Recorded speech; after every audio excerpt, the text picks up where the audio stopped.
Assalamualaikum warahmatullahi wabarakatuh.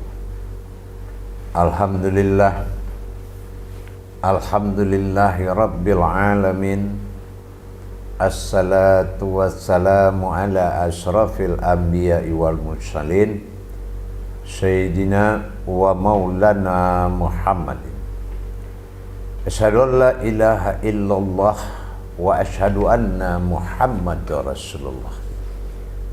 Allahumma salli ala Sayyidina Muhammadun musyabihil wal ikram, ya wal jalil wal ikram.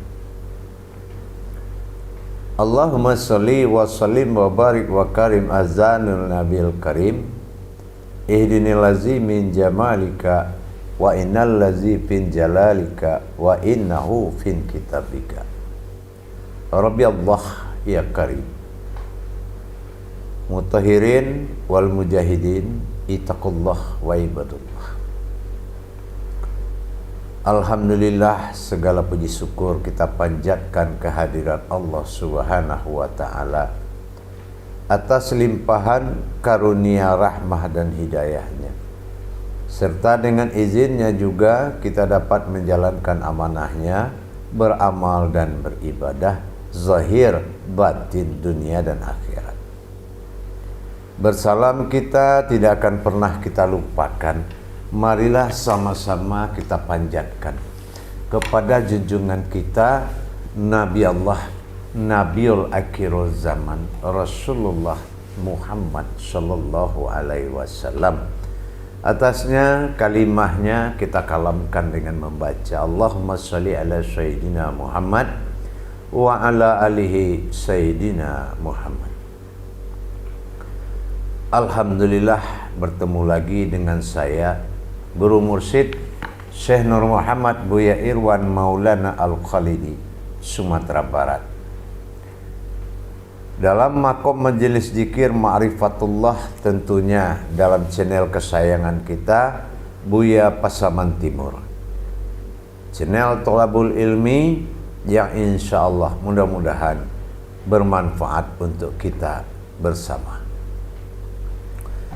Dalam rangka berbagi wawasan dan ilmu pengetahuan, itulah salah satu jalan untuk meningkatkan iman dan takwa kita kepada Allah Subhanahu wa ta'ala.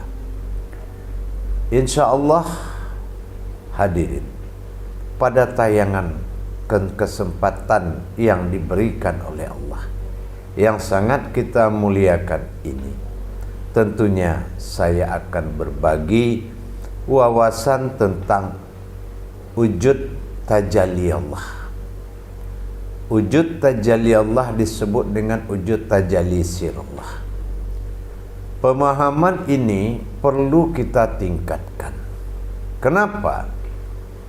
Kalau kita dalam makom belajar ilmu tauhid dari penghimpunan kodrat Allah dan sifat-sifat Allah pada diri kita, sehingga terjadinya maujudullah itu setelah dikuasai dengan robnya. Kodrat Allah, kodratnya aku, kodratnya Allah sendirinya. Iradat Allah, iradat aku, iradat Allah sendirinya. Ilmu Allah, ilmu aku, ilmu Allah sendirinya. Dan sampai menuju sama Allah, sama aku, sama Allah sendiri. Kita sudah paham. Sehingga berwujud ayan sabitah, ayan kerajiah pada diri, berawal dari tubuh yang dikatakan fanafilah. Ini diri hakikat. Di awal kita mempelajari dan memahami tentang hakikat Allah pada diri disebut dan kodrat dan sifatnya, sehingga menghindari persekutuan diri terhadap dalam bermujahadah, dalam beribadah. Terlepasnya diri persekutuan bagi Allah ini, tentunya kita mencari mana kodrat-kodrat Allah pada diri yang tidak bersekutu baginya. Setelah kita pahami tingkat demi tingkat kajian diri ini, sehingga kajian itu menuju kepada pemahaman dan tuntutan pemahaman yang lebih arif dari kita yang melaksanakan pelajaran. setelah kita memahami, setelah wujud demi wujud kita kaji, kodrat demi kodrat, sifat demi sifat, sampai mencapai titik yang dikatakan Fatihatun Nasyun. Setelah kita memahami Fatihatun Nasyun, gejolak batin dan zat Allah yang mewujud dalam Al-Fatihah dengan 7 ayat, itu menandakan sifat, berbalik kepada sifat Allah yang 7. Kalau Allah pada tujuan 7 berarti bersifat. Bersifatnya Allah pada sifatnya sendiri, inilah tujuan yang akan kita cari, sehingga dikatakan seorang itu beribadah setelah ia menyaksikan. Dia di alam saksi masa kusuk telah menyaksikan perbuatan kodrat Allah kepada wujudnya Allah sendiri. Ternyata semua kodrat itu setelah dikaji, maka mewujudlah yang dikatakan siratal ladzina an'amta alaihim.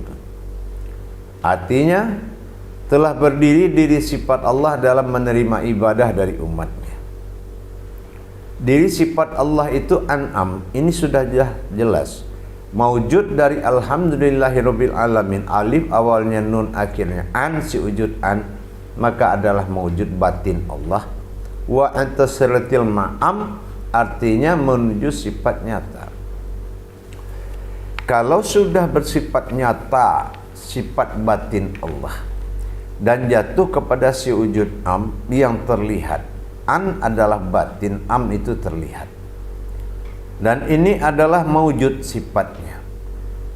Nah, tapi setelah kita memahami mewujud itu, kita akan mendapatkan kodratnya. Apa kodratnya? Ta'alaihim. Apa yang dikatakan ta'alaihim?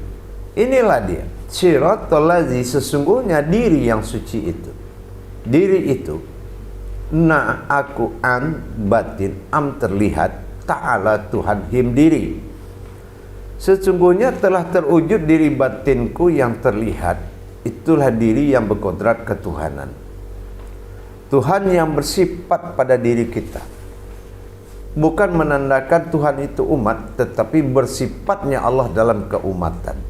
Tergelincir pemahaman itu kalau kita tidak betul-betul menyimak kajian tauhid. Setelah itu kita paham, maka apakah pemahaman itu dalam bentuk kelanjutan? Dalam kajian bisa juga kita menyebut sesuatu dengan kajian, seperti siratal ladzina an'amta alaihim, telah mewujud diriku, diri batinku yang disebut diri Tuhan atau diriku dalam bentuk ta'alaihim. Tapi apakah bisa dengan kita mengkaji, memahami, terus apakah sudah terjadi? Tentu tidak. Memang tidak ada yang menjadikan, tetapi dia akan jadi apabila dia akan terjadi apabila sudah jadi. Dalam hal ini dapatlah diri batin yang disebut diri sifat bagi Allah. Bersifat Allah berwujud diri, bersifat Allah mewujudnya diri.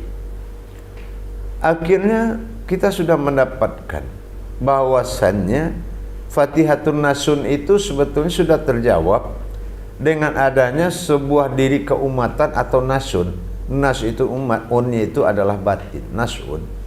Artinya telah terjadi diri keumatan Allah dalam menerima doa dan menerima ibadah.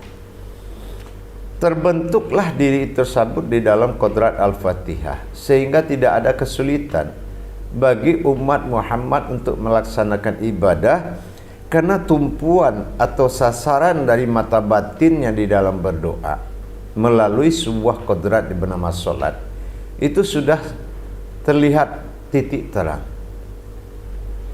Sudah terlihat titik terang cara keumatan Muhammad dalam mewujudullah, dalam memahami keberadaan Allah. Inilah yang dikatakan tajalli. Tajalli ini tidak boleh dalam pandangan, tetapi harus dalam wujud aras atau gerakan. Bagaimana kita bisa menggerakkan sebuah ayat? Siratal ladzina an'amta alaihim. tentunya kita harus belajar bagaimana dia aras, dia bergerak. Aras itu kekuatan. Kekuatan itu bukan sebutan, tapi kekuatan itu adalah suatu wujud, suatu kekuatan yang bersifat aras, yang bersifat gerak. Nah, bagaimana kita? Apa gerak kita? Tentunya dengan melebur kodrat ayat menjadi sebuah kodrat. Kalau ayat itu sudah menjadi sebuah kodrat, siratal ladzina an'amta alaihim, maka kita sudah melihat suatu kenyataan, sudah merasakan sebuah kenyataan. Ketinggian rasa itu didatangi karena kita sudah melaksanakan tajalinya. Kita laksanakan tajalinya sehingga kita mendapatkan diri batin yang terlihat itu. Kalau hanya kita mengakui, ini tahap pengenalan. Mengakui dan memandang itu adalah tahap tauhidnya. Padahal tahap tauhudunnya ini sudah menghayatkan, sudah menyatakan. Ini yang disebut dengan tajali.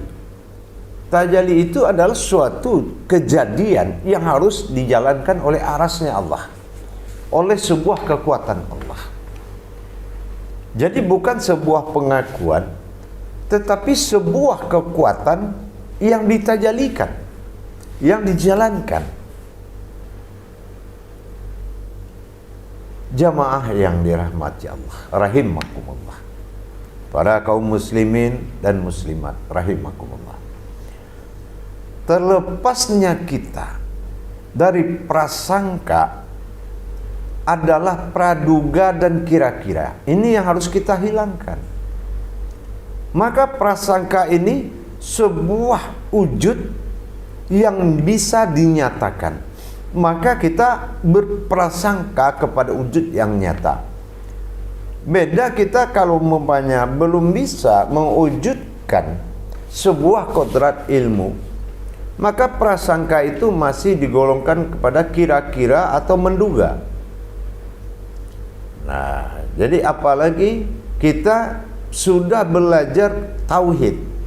Tauhid itu kan tuntutannya tinggi, jemaah. Pertama, tauhid itu berhubungan, tafrid merasakan, tajrid itu mengalami. Nah, itu yang kenyataan Allah tadi. Bagaimana kita menjadikan syahadat itu, menyatukan syahadat langsung ahad menjadi satu. Inilah yang dikatakan alafa atau alif.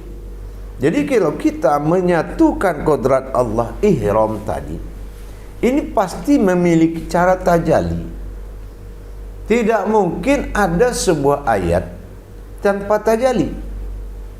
Tajali itu adalah perbuatan dan menyatakan perbuatan tersebut dengan aras, dengan kekuatan. Kita percontohkan satu lagi, kul huwallah. Nah, ahad. Kul huwallahu ahad. Berpedoman kepada hukum hijaiyah. Katakanlah aku Allah yang satu, ahad. Di mana kita mengambil pelajaran di sini? Apakah bisa kita mengatakan katakanlah Allah itu satu? Terus kalau kita ulang, katakanlah Allah itu satu. Ini tidak ada penyelesaian. Dan apapun bentuk hakikat yang kita amalkan yang bersifat tidak aras tajalinya, ini ibarat seseorang yang mengidamkan sebuah anak tanpa berhubungan. Artinya tidak akan ada mewujud yang nyata kalau memang kita tidak bisa mewujudkan kalam itu berupa kodrat. Kita harus mewujudkan alam itu. Maka prasangka ini sudah nyata, tidak lagi menjadi kira-kira atau menduga. Jamaah yang dirahmati Allah, rahimakumullah. Sangat jelas sekali sebetulnya kalau kita memang bersungguh-sungguh, ya. Walazina jahadu finna lahadiyahum subulana. Bersungguh-sungguh itu ya sampai kita mendapatkan ke suatu kenyataan. Kalau dalam namanya proses, wajib kita ikuti. Kenapa? Kalau kita tidak memahami dari awal, juz amma itu apa? itu sudah kita membaca dan mengeluarkan kodratnya dari diri. Tapi kalau amma itu sudah, juz amma ini sudah berlari kepada kodrat, inilah antara hubungan kita dengan Allah itu adalah amal.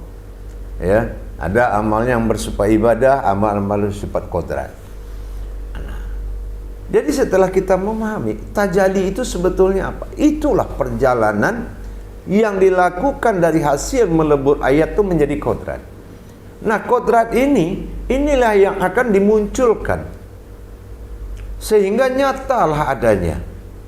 Tapi kalau kita belum bisa memunculkan kodrat, ayat itu melebur menjadi sebuah kodrat atau aras, bagaimana bisa kita mendapatkan kenyataan Allah dalam diri kita? Yang ada adalah suatu sifat nyata yang tidak nyata. Nah, karena kita akan menerima suatu isbat atau keputusan, maka kita harus mengikuti jalur belajar tauhidnya, sehingga kita tidak akan kebingungan dengan angka 8 setelah kita belajar angka 1 sampai 7. Perumpamaan seperti itu. Tapi kalau kita tiba-tiba dikenalkan dengan angka 8, ini akan membuat kekacauan dan kebingungan. Sama kalau kita hanya dihadapkan kepada bentuk zahir, tapi kita tidak paham wujud bentuk ini awalnya dari mana, usuludinnya dari apa. Ini zahir akan memaknakan terlihat, zahir akan memaknakan kasar. Tapi kalau kita sudah mengikuti kajiannya, mulai dari tidak ada menjadi ada dan nyata, itu kan perlu proses daripada tajazus ilmu atau mengkaji ilmunya. Makanya sangat dijanjikan Allah keberuntungan kepada orang yang menuntut ilmu. Kenapa tidak? Sebuah kemuliaan besar, sebuah derajat yang sangat tinggi kalau kita sudah meningkatkan bainatun Allah, sifat nyatanya bagi diri. Maka kita tingkatkan lagi pemahaman lebih dalam. Qul huwallahu ahad. Apalagi kita dibutuhkan mengetahui dan belajar tentang hijahiyah Al-Quran, karena itulah ilmu dan kodrat. Tapi kalau kita terlena dengan perjalanan harfiah, maka kita akan mendapatkan suatu kebingungan di dalam menjalankan itu. Insya Allah jamaah, mari sama-sama kita tingkatkan. Tajalli Allah itu sangat luar biasa dan harus nyata pada diri kita. Tajalli Allah itu kebenarannya sangat tinggi. Tidak hanya menjalankan, mengamalkan, tetapi memberikan, berangkatkan ke buah kenyataan. Allah memang Tuhan, tapi belum tentu jadi Tuhan bagi diri kita, karena kita tidak mengalami kenyataan Tuhan dalam diri. Bagaimana aku innani anallah, katakanlah aku Allah, tapi kita sendiri berkata itu masih dalam bentuk ucapan, ya, tapi belum berupa perlakuan, belum berupa perwujudan. Ini tajalli. Banyak sebagian pemuka-pemuka agama terjebak dengan kata yang tidak bermakna, kata yang tidak beraras, kodrat yang tidak beraras. Ini diakibatkan oleh apa? Qul huwallahu ahad. Katakanlah Allah itu satu. Bagaimana kita mengatakan satu? Apa dengan mulut? Apa dengan perasaan, pikiran, pandangan? Tajalli Allah, tajalli sirullah. Ini mau tidak mau harus menjadi pokok kajian. Jadi jangan kita hanya mengaku karena kita memiliki wawasan, karena kita memiliki pengalaman, tapi kita tidak memiliki kenyataan. Butuh izin Allah dan butuh hati yang benar. Baik para jemaah, insya Allah mari kita tingkatkan pemahaman ilmu tajalli ini kepada Allah. Mari kita tingkatkan pemahaman kenyataan Allah pada diri. Berhentilah dalam prasangka, duga dan kira-kira, tapi berdirilah dalam prasangka kenyataan an-nazirnya Allah pada diri. Sehingga untuk meningkatkan jiwa ketuhanan kita, tentunya dengan meningkatnya ilmu dan wawasan kita kepada Allah.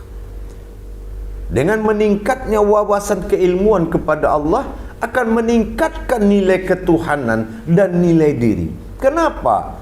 Di dalam satu kodrat, ini kita harus mendapatkan dua wujudnya Allah, yaitu wujud umat dan wujud ketuhanan.